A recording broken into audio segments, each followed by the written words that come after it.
Bonjour ma chérie, je viens vraiment de lire ton premier commentaire et ça c'est le deuxième.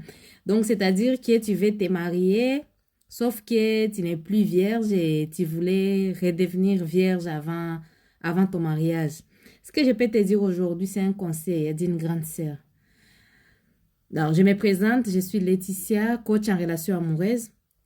Pour ceux qui me regardent aujourd'hui, je vous prie et je vous demande de regarder la vidéo jusqu'à la fin. C'est très important et surtout la partager autour de nous. C'est très important de la partager. Ça nous permet toujours d'avoir ces sens du partage. Et oui, ma chérie, tu veux redevenir vierge. Tu as déjà perdu ta virginité. Pourquoi? Ce n'est pas le mariage qui va faire à ce que tu redeviennes vierge. Ce que je peux te conseiller aujourd'hui, c'est de commencer ton mariage dans la vérité. Ne commence jamais ton mariage dans les mensonges. Il faut toujours que tu sois véridique. Donc, ça t'est arrivé, tu as eu, c'était une erreur ou pas, mais aujourd'hui, tu n'es plus vierge. Comme tu vas te marier, il faut te marier comme ça, dans la vérité. Est-ce que le mari qui veut t'épouser, il t'a dit qu'il cherchait une fille vierge? Ou bien, si tu lui as menti, est-ce que tu lui as parlé de la virginité? Ce que je vous ai dit, les filles, et ce qui est important, c'est de ne surtout pas, de ne pas parler de la virginité ou pas dans les fiançailles.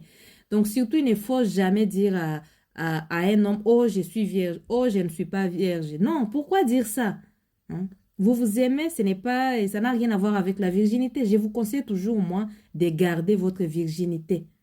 Mais si c'est arrivé que toi, tu l'as déjà perdu, peut-être que c'était avant et d'écouter mes vidéos, mais ce n'est pas grave, il faut assumer. Ce n'est pas ça qui fait de toi une femme. Ce qui fait de toi une femme aussi, c'est la vérité, d'être véridique. Oui, c'est arrivé, tu l'as perdu, c'est trop tard, mais ce n'est pas grave.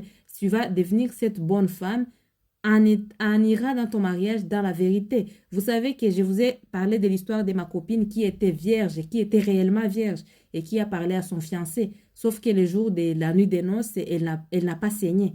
Comme elle n'a pas saigné, son fiancé a crié et l'a trompé parce que vous savez, les corps ne sont pas pareils. Tu peux être vierge et tu ne saignes pas.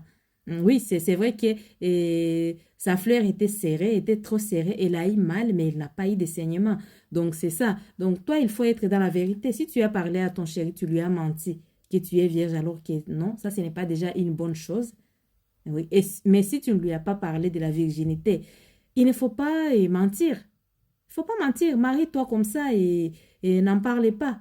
Et s'il te demande, il faut lui dire que tu n'es plus vierge, mais il ne faut pas lui dire que j'ai connu 5 hommes, 6 hommes, 7 hommes. Non, il faut lui dire que tu n'es plus vierge, c'est tout. Dire la vérité, c'est bien. Ça va te permettre de commencer ton mariage avec les bénédictions. C'est important. Tu en penses quoi?